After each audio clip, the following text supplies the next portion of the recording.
The Indian Olympics Association and the Indian contingent has been left quite angry after the Japanese government asked delegates and athletes coming in from 11 countries, including India, to undergo daily COVID-19 tests for a week prior to their departure and not interact with anyone from another country for 3 days on arrival. Now, the IOA has alleged discrimination and harassment here. Paulami Berman brings us more on this. Let's take a listen.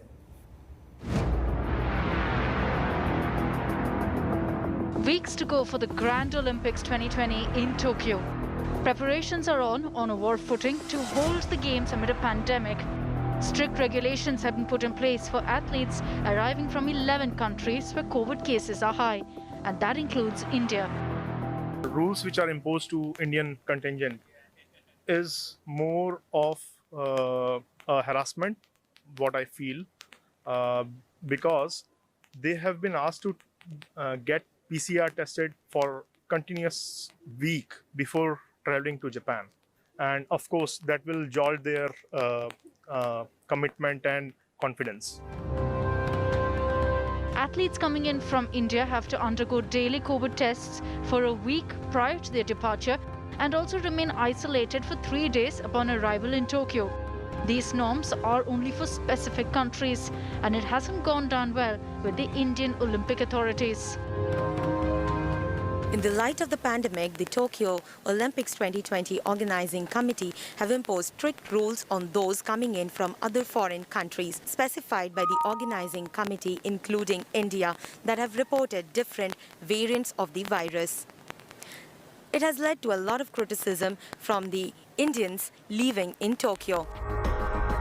We spoke to Indians living in Tokyo on these regulations, and many opined that it is indeed unfair. I feel every country form an integral part of Olympics. So each and every country has to be represented equally in Olympics. So I feel that putting restrictions on only a few countries does not make much sense. But there are also many in the Indian diaspora who believe that these norms are the need of the hour to ensure there's no COVID spread in Tokyo.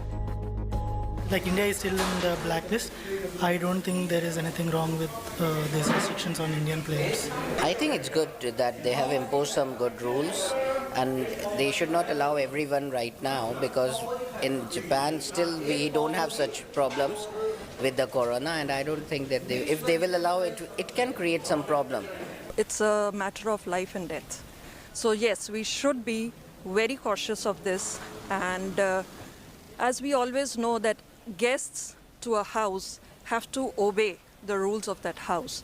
So let's not take it too much on the rules part, and let's be safe. I would like to wish our country all the best and stay safe.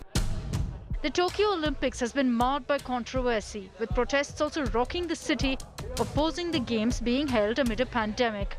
But authorities have made it clear that all norms are in place to ensure a safe Olympics this year. India too is hoping to bag several medals. 86 Indian athletes, including 2 teams, have so far qualified for the Tokyo Olympics, and we're aiming high. India is hoping to send over 111 athletes as part of the contingent. It is clear, no matter how strict the rules are or how many debates are raised, the Indian diaspora here is waiting to cheer for the fellow Indian athletes during Olympics 2020. With Paulami Berman from Tokyo for India.